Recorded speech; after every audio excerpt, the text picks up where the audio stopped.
Do yove chova na pakabinibinaka ni sa siyanga ni mundo na nonololoma ni andra ni sa ambula binakatalimay na lubini kalong kuni sa tiguraw sa tale ng dua tale na mataka bo dua tale na mataka ebi baro tay sa tal tugin na nontambulan ng kalong o ngustal tugin ni kalong ngustal tugin ni First Light Gospel Ministry meu kinda bagi komunitale ena matangan ni kuha na tali ni nonda turanga kena nonda ibu ambula nangoni turanga o Jisu Karisto.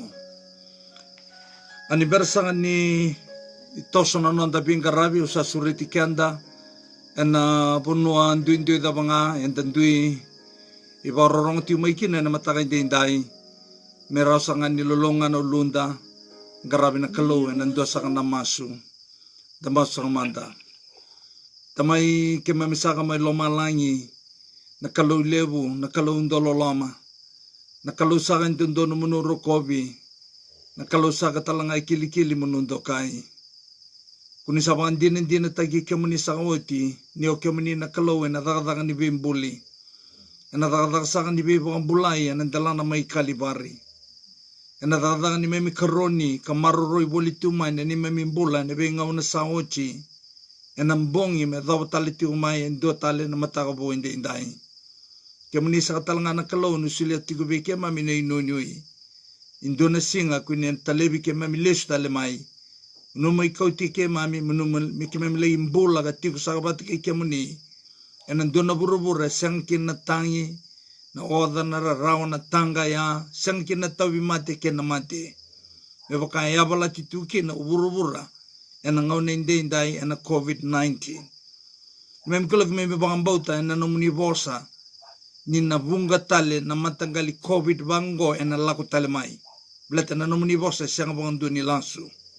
Ena buna inde tiu kina lumam lumai ke mami me ke mami marauta kana nomuni bosa ni ala ni dona singa kuni na mai ko ke mami tale kina. Ena matanga inde indai ke mami laku tale mai bi ke muni ena bakatutusa. Mem keren yalo binang na kalau ni buso chike mami. Tenen di memi dui mata bu balik. Wasap sabata ki ke memi saka. Mana nomunin raka tir saka nendelana mai kalibari. Na nomuni bosa. Saat no ena matangan din tay varotale mi ki memi na bio se kina. Yung sa keren na vilita kini alumni nelo tambo. O koindon nga etiko kina na laiseni. Ni kana tumberi kapaka bulidi na nomuni bosa. Yana nomuni yalo tambo dondo nga. Yalo binana kalau ni babuli di ke mami, bakan don nusara, ena matangan tendai. Ke sona itugutuko, ena senga ni ke mami dingoma pangararaw ni yalo binana kalau ni tukuna be ke mami, ena matangan tendai. Binawa lebu sara turang na nomoni loloma, binawa lebu nandelana may kalibari, binawa lebu na lubya muni, asandambi ka barong talitigumay, ena matangan tendai. Binawa lebu sara turang na nomoni sarunga da nema mi masu, Jisu ne soro. Ene mami bang bola. Emeni Jisu. Nananda iulutanga ina mata sa tala indenda e kakot sa bango na kia narorongo. Promises. Na bosa ni yala. Kena bosa ni yala. Sena bosa ni yala. Nanonda leso ni sakirei nderao ni kuni lakosama damai batakiawe na vole ni lakwani na kiana wasi tin kadiwa ena tikina sakai walu wasi tin kadiwa ena tikina walu kana tikina walu then all the people answered together and said arsanga itukuna bata na tamata keda nga kasoma bata all that the Lord has spoken Katodoko and a bosa taga beke mami na kalau, we will do. Yana non bosa ni yala. Katodoko and a tukuna beke mami na kalau, miki mami na dakaba, ke mami na dakaba. So Moses brought back the words of the people to the Lord. Asa kauta lesu tale mai, sei koe na non yala wa yana tamata. O Moses e kivuana kalau. Nanonda wiltanga e bosa toka e na rua na promises. Matai ni promises na kaya yala tanga na kalau. Ve kenda sebe ira na Israeli ena ngau no ya kan sa tarama ena kena lesoni ena matang ena noa doma ka mona uli katale weekenda kana tikene 5 kena tikene 1 wase tin kadiwa ena boni la kwani. Now therefore if you will obey my voice indeed and keep my commandment and then dai kepakan nusana nuna talai rau kina nongu bonsa kina nongu beya lelati, then you shall be a peculiar treasure unto me. O kamanina nongu iau tale kan kasum nating go above all people kan ramaliwa natamata kedenga, for all the earth is mine. Nisa nongu ko bura taudoko, and it shall be unto me a kingdom of praise. Kuninayado menu matini tumbete beyao, and an holy nation. Na matini tu vagatambui. These are the words which thou shalt unto the children, said unto the children of Israel. Ngonabosa munutu kuna be ira na lubemuni senanamuni kawa. Bikamni na biyokani lumani yanay matay ni promises na kaya yalataka nakalo kebe ira na Israeli. Sa daronga toka nonon ta leson ya namatangay dindai na kena isa may be ira na Israeli rakaur na Israeli o nakataw doko na tukuna be kemami nakalo kemami na bangadora. Nabiyokani lumani nakataw doko ya se kwa nakamimbasika ena wasi rusang bulu se kwa nakamimbalenta na ibuno itini. Yana ana lewe ni noke ni be yala yalati se bosa ni yala ni kalau se kwa na tini na ibunao. Kana kalau kebakano na muria na tini na ibunao ngo na kane adabe kamani. O kamani na nongo peculiar treasure. Kamani na nongo yau tale. O kamani na mati ni tu mbete beyao. O kamani na mati ni tu vagatambui beyao. Kaka wusiwi ena kendra maliwa na tamata kedenga. Ando na bosa ni yala ala totoka. Na bosa ni yala waya. Yana kena condition ngo. Kevaka era muria na nongo bosa. Yana noke na leo ni noke waya etiko ena wase rusa ngabulo. Kwa na kamembalenta na ibuno itini. Kaukatiko ena ndo na mataka wataraki na leso niongo. Do lebu na ngau na enda do ba kusa kina wase rusa ngabulo membalenta na ibuno itini. Na base ni vuno etini etiko ena wasi etini kadhiwa. Kanta sabangan dehuda boli mai na kena veva nana nutanlei merau ni ndeki na vabinaka na wasi rusang bulu se na condition ni kena marutaki na veka e alataka na kalau kibekanda. Sibi iran Israeli ena ngauna senga ni bisau. Ese senga ni se reida en dona tikina ena ibola tambo me besau. E mai baka binaka takinga kakakina ko chisu ena Matthew ena kianwa se 5 na tikina 18 kabitu. Do kakuni baka sama ni sa lako mai meu baka otia na ibonao. Au sa lako mai meu baka e doranga. Wande ita tigo bikanda na bosi ni kaloy au chisu Kristo vagatagi koya. Esig ni lako mai me kautele na condition ni kana marau tanki sei koya le beka yala tagatu na kalo ke bekanda. Wili kina sei koya na mbula tau mundo. Eha na bu na wetini kakatal tigo ke chisu do kosara ni vangananan kuni dhala na nomundo bakasama ni lako mai meu mai vautia na ibonao. Au sa lako mai meu mai baka edoranga. ena kena vosa baka pertania, I have come to fulfill the law. Ena kena vosa ni o lesu kena root word, ena vosa bakiriki, e lako maikina to make it to the full. Fulfill the law, kena milimal, to make it to the full. Me mai baka sinaita, na kena i vamadala, na kena i mbalimbale, ve iko vata ke au. Kaka kena ko chisu, na nongo i vuna o vongo, mendo vei lomani. E mai baka sera una, na kalou na i vuna o itini, e na baka sama, ninda vei lomani. Na loloma, na nonda loloma vuana kalou, kena nonda loloma ve ira nawe kanda. Kaka kena ko chisu, era toronga na tamata, ni singoya. Na tamo na i vuna o levu ndondua.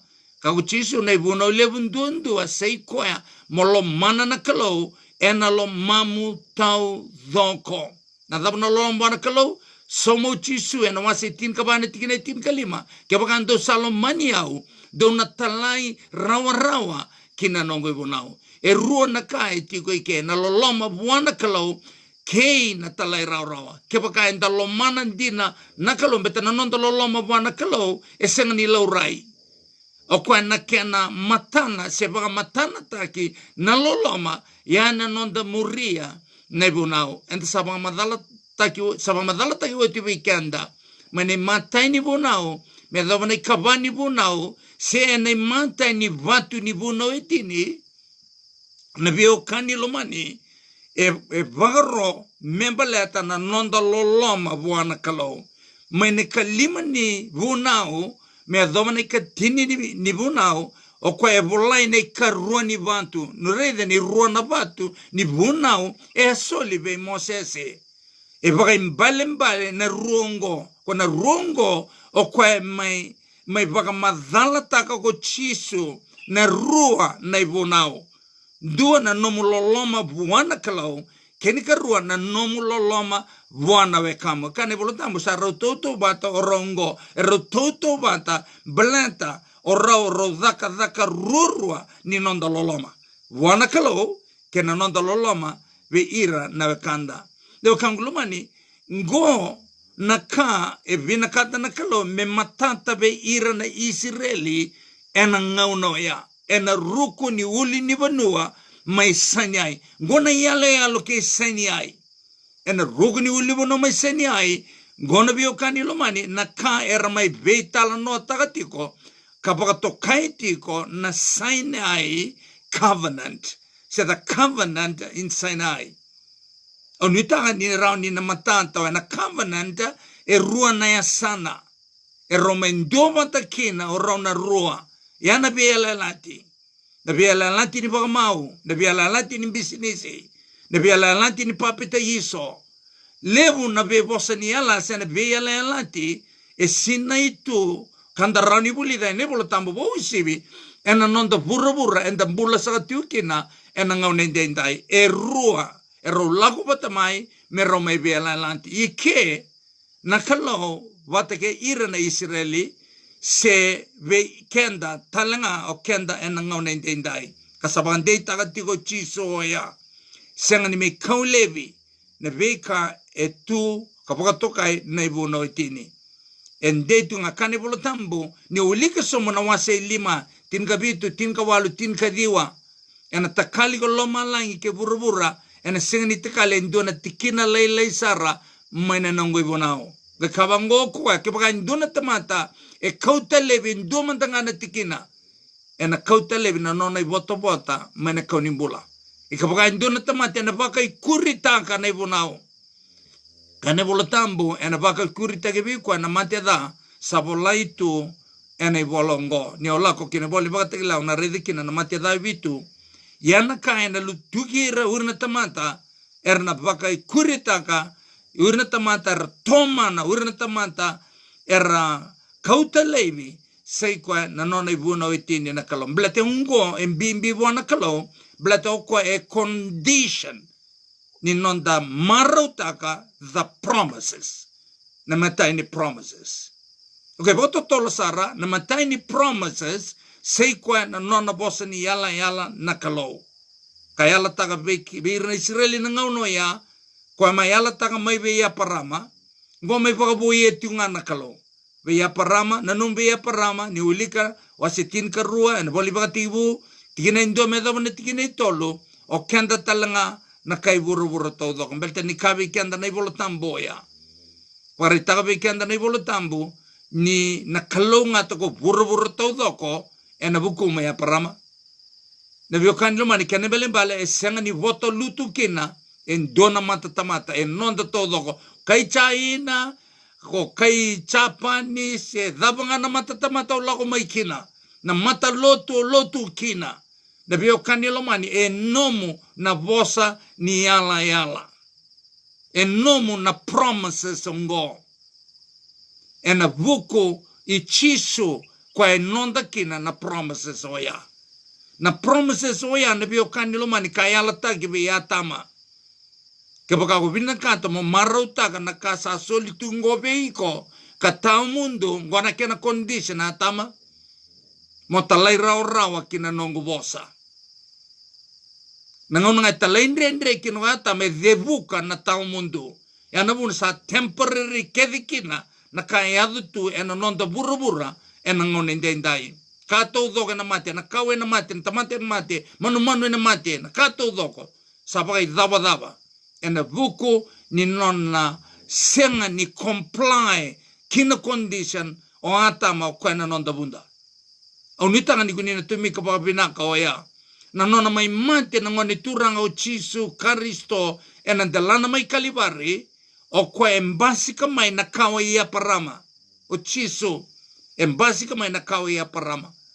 Koe anda kalunga te kedikina na kawa tamata. O chisu o ia o koe me restore taga lesta le weekenda. Sei koe na ka e ala tanki the promises. O koe na temporary vata ke na eternal. O ia na ilabo na iau e temporary o ia. Na motoka na kato udo o ia. Ai soli tau udo ni kalau.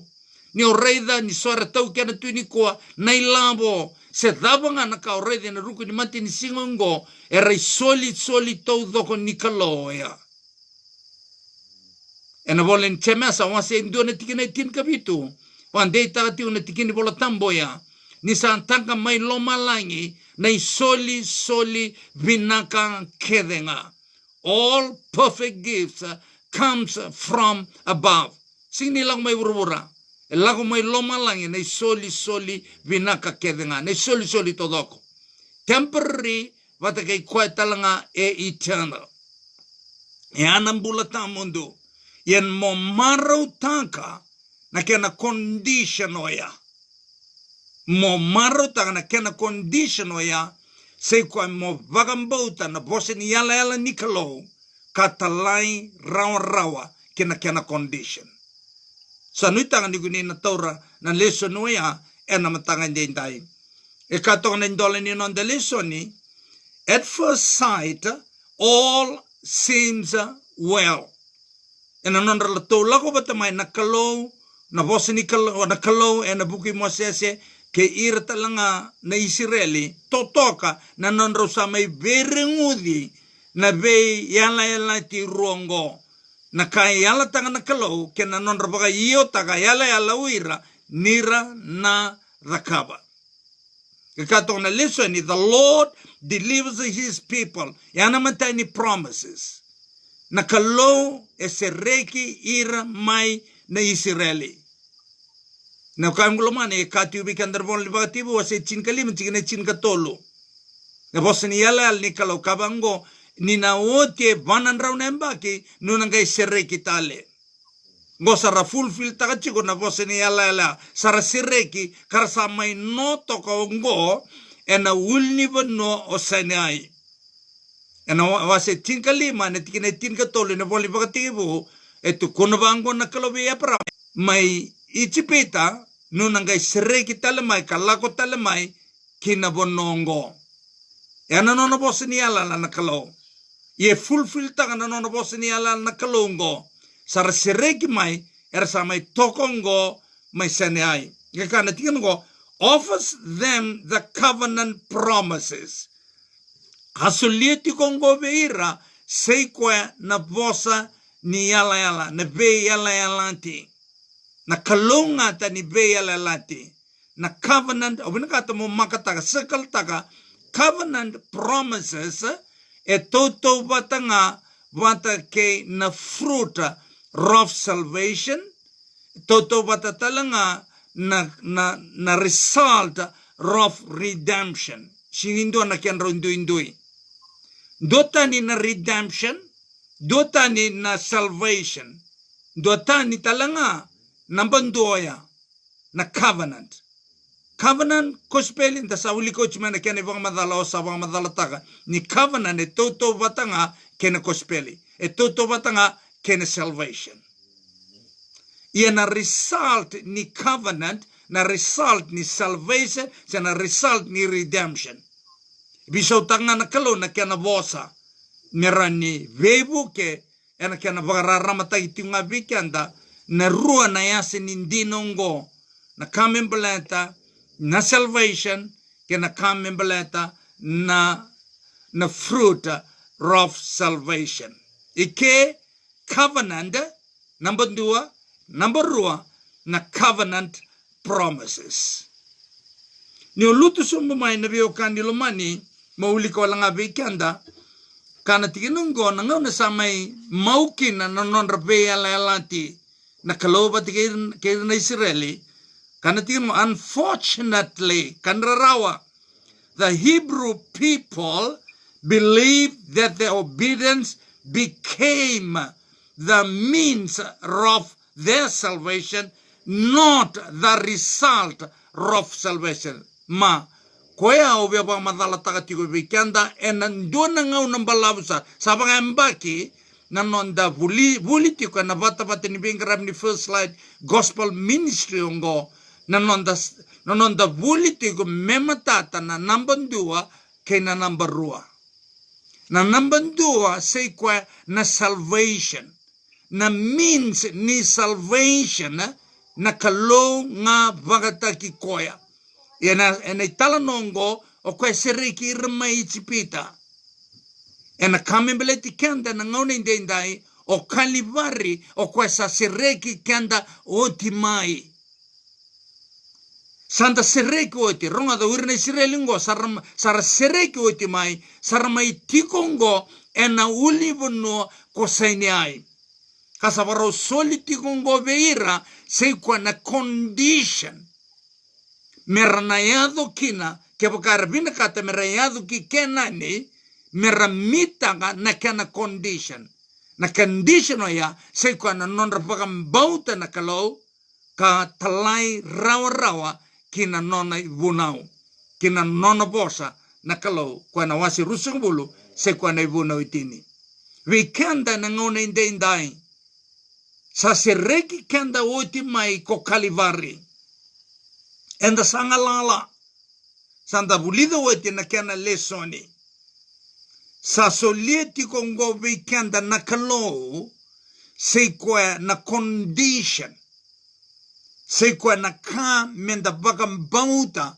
na biokani lomani merawa ninda eado kina kena nivo weekenda na modern Israel and the bulidetigo na matanga ni kuwa yaur na ancient Israel o kenda na modern Israel so kenda na Israeli vangayalo vangataka levune bolo tambu boya na buni no na vangataka na Israeli vangayalo so kenda na modern Israel na biokani loman me bagan dondo taka weekenda ni senga ni duin na kai soliena kalovir na Israeli kena mai soli weekenda ena lora ina nona unfair na kalo ke bagan duin na kai da kabavir na Israeli kena kai da kaba weekenda senga na kalo e senga bagan dua ni be bagan duin tanki na kalo e reidi kanda for God so loved the world. E lomani kanda na kai buru todo Israeli,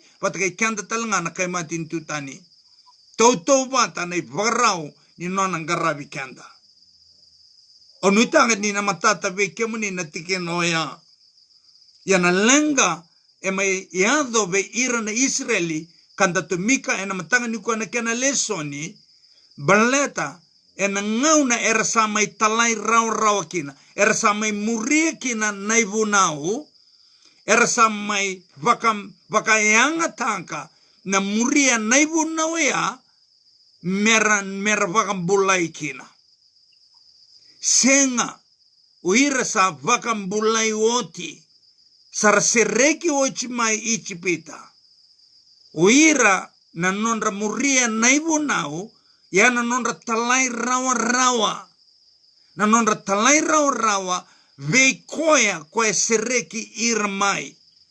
Ya na kena yabu ni nonra talai rawa. Ya na reason, ya na motive ni nonra talai rawa. Ena matanchoni wase va ena tikine tinkadiwa. We love God because He first loved us. Eruna love eti una matenchoni wase va ena tikine tinkadiwa. Na matai e past tense love. Keni karu e present tense love. Karo wase toka na nonda ulu tanga na matanga indai promises. Na matai ni promises na biokani lomani yana kalo vagatagi kwa e the cup. Yana covenant. Kwa e sereki na Israeli na singoya e sereki kanda mai kalibari. Sanda sereki rao mai sanga mai solitiko veikanda ungo na condition. Na condition kebaka ovia mara utanka se kwa na kena nivo mo vakambauta na kalau katalai rawa veikoya. E senga niko ronga de ronduinduingo. Ronduindui na nomu vakambauta kako talai rawa me nomu kina seikoya na kena nivo. Na temporary blessings kena eternal blessings ya na kena nivo. E ronduindui na vosa wanya ke na kena binakata na kalau me wang matata taga veikanda. Na nonda talai rawa e condition ni nonda marautaka seikoya na temporary blessing enjoy the talakena vosa ya experience taka na temporary blessings kena eternal blessings nutora rawa. Senga ni ko talai rawa me nomu kina. Ko talai rawa mo marautaka kina. Na kena ni bo sena bulata mundo o kwa sa nonda oti tu ena buku ichiso kamai mate ena bukunda ena ndelana mai kalibari. Obia kilia takambleta ungo na venua abia bagarara mataka tigo vikanda na nonda lesoni. E semeni o bambauta na kalau me nomu kina na kena nivo. Sa nomu oti tu na kena nivo. Nambulan ta mundo sa nomu oti tu. Ena buku idei, ena buku ichisu karisto. Sa vonga mo marau tanka, mo enjoy tanka. Ka condition ni nomu enjoy tanka waya, which is faith that works. Ena bunua, e dhurumekina na kena na ndona statement awasea kambasi kitalanga nonon de lesoni ena bidana madha saw sena madha mbeka saw chikendono na nongo bana nanu ya. Through faith we receive sena ni through faith we earn the new Canaan, we earn eternal life, we receive ronduindui na daga taki ni soli ni mbula tamundo sa daga taga oti ko chisu mai kalibari. Sa ka oti kwa sa oti. It is finished. Job done. Mission accomplished. Sa dabuta o chisu oya enandalana mai kalibari. Na damana no na mission? Au sa lako mai me rao nambula e me rao pagalibusara. Sa rao nambula. Do tale na keni debuti pangantago chisu na na mission au sa lako mai mo vaka sangara ka bagambula na kasayali ana no na mission sa kunei kenda sa bagambulai kenda woti mai kalibari sa bonga menda bagambonta katalai rao be koya and anonda lo mani koya. On the same note we are fulfilling the condition to enjoy or to experience the result of redemption or the fruit of salvation. Unfortunately, the Hebrew people believed that the obedience became the means of salvation and not the result of salvation. O kwe seng ni means ni nonda bambulai.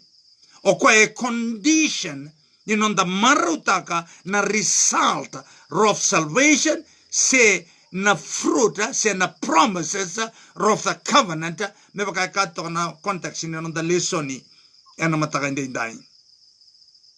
O sabia me indrata sombo baka malo me lakitini na lesoni ongo ena matanga ni kwa. Maulika watimandanga se kwa nanona distinct tanga toka na desire of ages and ron pepe donan ra witu sunga kalima na rua na banuongo na receive and earn.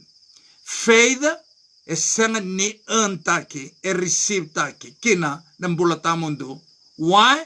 Rababuna e receive taki kina belata ni gift na mbulata mundu. E sanga ni ndando bolia na gift. Kaya ndona na musini sudu karala ko ani rakau gift ani na tamata. A gift o doko rakau ten sabuli ochitu. Abo nga mo dingoma. Sanga talingo ile bulia. E sanga ni rakau ten ni bi ko indona kalo karangai kabi ko reda kalo ko kai gele ki soma nga autorutu mai be proud banji now. E sanga ni gift waya. Na principle ni gift, the giver purchased the gift. The receiver receives it freely. Ana kenro indoi. E kaba sanga ni dingoma kwa me dingoma wale freely, then it is not a gift at all. E soli baleta ni savoli ochi, and it cost the father the death of his son to purchase the gift of eternal life. Mabawiti na statement na uli kitigo bekanda. Through faith we receive. Wala bang mateli lebutiki na receive meron matata. Según bormbora nentonin borme matata. Through faith we receive the grace of God. But faith is not our savior. It will become our savior kebaganda kaya ninda entangka nambulata mundu enabangabauta. The savior Jesus earns eternal life, not our faith.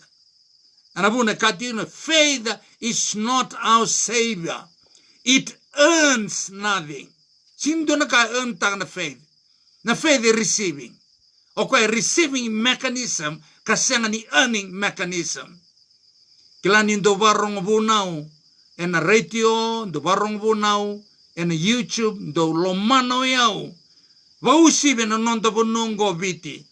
Na lebu ni tamata rabunau tu en ngau na indai. Vagada laitu, bebagada laitu, en vakasam ni rakaitiko, vagambota merwatikina, Abangambota tarawata in doameda, it earns nothing. Na vagambota in the dingoma kina. Na soli todo ko vagalomalangi. Sa nonda kede tu, en vukui chisu karisito. Yemauli kasombo.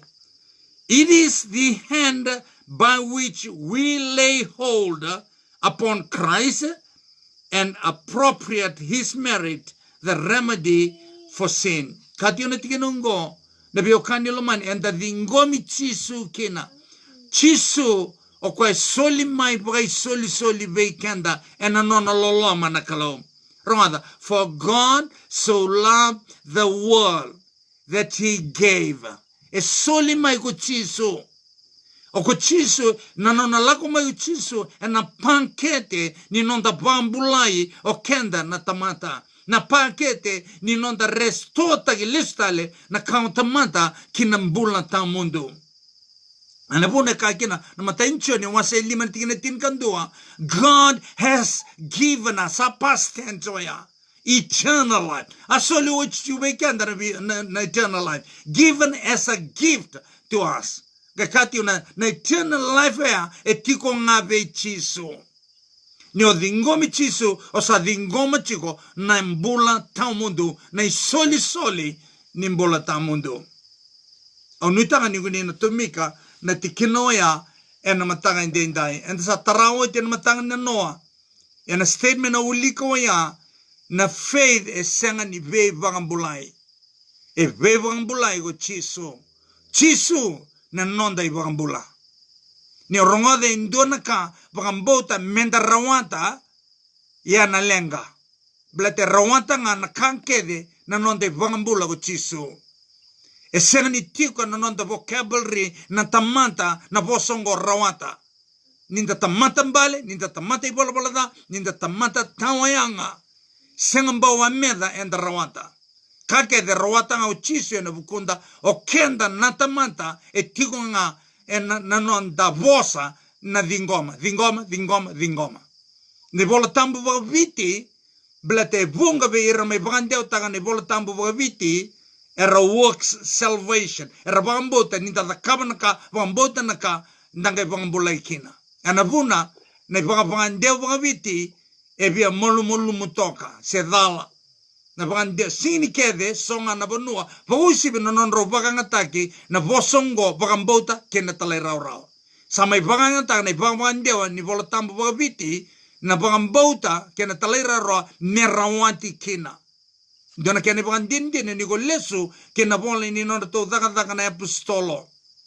Kona non to rongi chise, na singini pentiko, turanga nada ipi daba miki tanga pepita ka opita ena kena boso ba vitungo o komendonga ibebu tuni ka papita iso mundo rawata kina ba vici ena kena boso ba papalangi kena nonda lesu kena boso ba vici e kaya e sengani kana rawata sinika to earn e kaya to receive the gift of the Holy Spirit. Pagangatalikina na boso ba pertanya ni gift. Na gift e soli Nicolau kebekanda. Wiliki na seikwa na biokani lomani nembola ta mundo. O sama bitini na biokani lomani abasama ni nonda tuku and the bulsa chukina na matatala indai. Na bambota kena talai rawa e rodaga ni alo tambu e na nonda mbola. Wirungo na vakambote kene tale rawa o ro lutu e na daga ni alo tambo. The works of the Holy Spirit. O ro dakaba na daga ro activate ka na nondambula na vakambota. Na alo tambo. Non ro daga ni alo tambo ya. Se koya menda vakayara rataki kenda menda dingomi chiso e na vakambota. Kada talai rau chisu, ena nona vosa, ena nona ibunau, ena nona condition, ni nonda marotaka, se ni condition, ni nonda rawanta, na kena ni vo, se na bulatamundu. Ero viva nanda kui toka, ena faith, kena works, nandina bata kena lasu. Na faith, e receive tagi kena. Ye na lasu e earn tagi kena. Samai vangata ki na faith me earn tagi kena na bula tamundu. Me nonta bula. Kona rongoda e na ngaunende da na tevoro sa pakangataka paka levu saratiko e sona tamata daubuna e na ngaunende dai e na vabe vakadalai oya menda rawata kena. E senga ni vabe vakadalai vou. Vabe vakadalai karoa dala kino atama vate ke iwi. Ene vakatike voya. Rodala saranga ena vuku ni leso ni enda taratiko ena matagandendai. Ronga na kaya setani ve ivi. Kako koe reida akana kalau ve ke munrau kaku ni kania na kau kede na were senga. Akana kalau kau ivi mikiro kania indonga mikiro kuni kania. Adhabe tukune kina na tevoro mero kakwen e via arresta ka walenga ne matani no na tu bosa na tevoro e via drota nga na no na baka samo ivi veikwa sambe ribi vakadalai e da vuta walanga o koya meroni arresta kana baka sama ni ibi o changa ka wango ko kwa tuna wango kwa reda kemndro ndo se senga ni se baka ta kana kalo ndro kana mendronga bakana kalo yana ka kana te borro e toto vanta saranga na ngone indai o kende de se senga se vambulai mai kalibari da bagambouta ka talai rau men da bagambulai kina reda na buno iduru mai kina na lawaki ni te borro e na ngauno ya rongo da na bio kanilo mani ke alau wiranando poki se na ringi ke rakilanti ko indo na wale wal ni virta kilinga kando lau ernando bakanga tagati ko bakawa samawaya na te borro ni alau na nona ibadu ve ibi ke yantama e na lawaki oya e na nona kambi rau o kemundrau ndo se senga ni se baka na kalo salasu roambuli mero baka na kalo ero sabakasar tunga na kalo orao mero mbula katawa mundo oronga idalata ro baka ilia se kwa na non rombula ta mundo e na non lasu taki vei wana tevoro kakakina tevoro ndo kana ndo da kabongo minro rawata kina na mbula ta mundo me baka na kalo no na ro kana kina ro sanga baka elie kina mbula ta mundo me baka ya tu vekanda ena no nendai kada kalo ngata ni solita le vekanda na yellow ribbon solita le vekanda another chance ena no na lakuma go chisu karisto me baka sukale sta le vekanda sei koya na mbula ta mundo sa nondo tu ena ngone ndendai na mbula ta mundo ngarauna me na badi kwini ndai ni ko kina doriti ko talikina na te borro embadi kana te borro en semberni bambulai vakambota talai raro monga bambulai ya nduna bandi rerbaki ni te borro ka kuna rongoda wasumati ko bir nandau bunau en ngone ndendai ngangaro ni tokina wabinaka o katale na matanga ndendai mematinia na yalo tambu o kwa en ngaraba na daga ni kana mitanki na condition ni nonda marotaka sen darwata condition to enjoy sini condition to earn us eternal life or the new Canaan na yalo tambu ena da kababi koya enda vasine ti bada na yalo tambu gondo na tarlevu kala tia wase banti kire ono kabi kenda na ibolo tambu ronga na biokani kabi kenda na ibolo tambu ke baka enda sa lubi ni kalo sangai talana kalo na yalo nilubena kinolomanda volana tikini bolo tambungon kalatia waseba ena tikine ono sa lebu na claim vaka vitalia ni vaka sineti na yalo tambu endo langa na ngauni sala enda vaka sineti tikine na yalo tambu sekwa menda qualify menda lubeni kalo kana tikino ngwa nindo sa lubeni kalo sangai talana kalo na yalo nilubena kinolomanda karunitaro ko lubini kalo bakadaba mata enchoni wase lima ena tikina indoa kebaka enda sa bakam banguta nyo chisu na Kristo lesta le kalbar keba enda bakam bauta ni go chisu na Kristo na Christos go chisu na Christos elako mai na bosongo na Messiah e kauti kanda ki kalibari e ko na nonda savior ke wa bambauta ni daga ni be bangambulai sa da kama o te be kanda ko kalibare kana tikinoya ke wa sanda bambauta ni o chisu na Christos chisu na Kristo sa baka sudumi kanda na kalau ke wa anda senga ni bambauta na kasa da kama o te be kanda o chisu mai kalibare Christos Messiah Savior the anointed one ne be kanda man ke wa senga ni bambauta ena senga ni vaka sudumiko na kalau. Ni ngono nga vakambauta kina on the same moment. E vaka sudumiki na kalau. And the same moment ni sa lubi ni kalau. Talana yalo ni lubena. Kina lo manda. Sini durum botolaki kina lo manda na yalo tambo. Lewu na ngono inda rakar senga ni vakila. Senga. Na yalo tambo e self-control. Na yalo tambo na biyo kandi lo mani. E kila na kaya yado ina nondambula. Lesale ki kalibari na bio kanilo mani. Ni sa lago mana yalo tambo ena leveti kina ko chiso.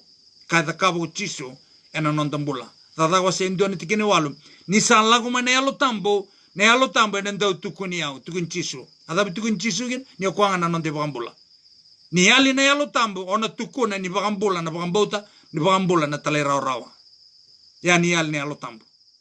E di fitanga na inaki ni yalo tambo kakao chiso na tadawa se ndio tikine walu. Ni sa lago mana yalo tambo na ndau tukuni au. That I'm the savior of the world. Yeni yali yalo tambo ena baka nga tagi na faith kena works me savior ni tamata. Baka longa tai kanda na turanga ena bui nondo tutu kenda bul sa chukina ena mataka ndenda ndola nga nonda masu. Kima mi baka suka talebe kemani na kaluilebu na baka binibinaka ena mataka ndenda. Binaba lebu sara turanga na numuni lolama. Binaba lebu na ndela na mai kalibari. Binaba lebu na numuni bosa. Binaba lebu talanga na numuni yalo tambo. Binabole burno lube muni randambi kabarong tal tiumai enan dua tal na mataka tali sa ganjay dai. Sama sikuturang nir na dingubi nir na bagalonga tay bosi bena leso ni bimbi. Ni bakabuli di kema mikimem do masu be kemuni kandaw kerenga be kemuni nakain dondo no mikimem bakambau ti kemuni kena. Kakimem kakun do kerebe kemuni nakakimem be nakata. Mikimem do kerebe kemuni nakanga nubi nakata. Ni albi na nakalo me ringubi me bakalonga tag na mate ni alo ni tamata tambu sagani barong tiko ana matanga dai binabali besar turam sarunga tani me masu tisu nei soro ni mami bangbola emeni tisu oklani ndaba bini binanga taka nakalowe na mataka tale dai na lomanda e ba bini binanga tagi kina nakalo ana bu no mai bossa tale wagandon donu weekend na matanga ni kuwa. No sababi di binang kita langan na viewers ena taon daw kini bunoloman sa ngo biti bikimnin daw nando warong ti may Amerika pinakabay lew sara tinay benjin do makuto takatiw nando warong ti may pinawalew bikimin do may Sacramento Seattle pinawalew bikimnin nando warong ti may Australia England New Zealand kena bebo no taleso no sababi ni binang taitiw kana matakan din dai. Bekemni na nonta bunolo maning gobiti, bekemni na sama online tiku mai na taliboni. Binawa lebu na nomani solia tiku na nomani ngauna, me bosa tiku bekemni na kalau. Okende da tamata nga nindo baga na numi. Tamata nga ni baga nawa take bekanta na ka. Binawa lebu na num baga tarati ko na kalau me kai tiku bekemni na kai binakata na kalau menta takap. Seng ninda warong abuan nakalo minta ronga da nakai da binakate. Da warong abuan nakalo minta ronga da nakai binakata nakalo minta takap. Ya medoma na matanga ni matangka ni mode ni bagadengo ni kalonga tasaka chiko.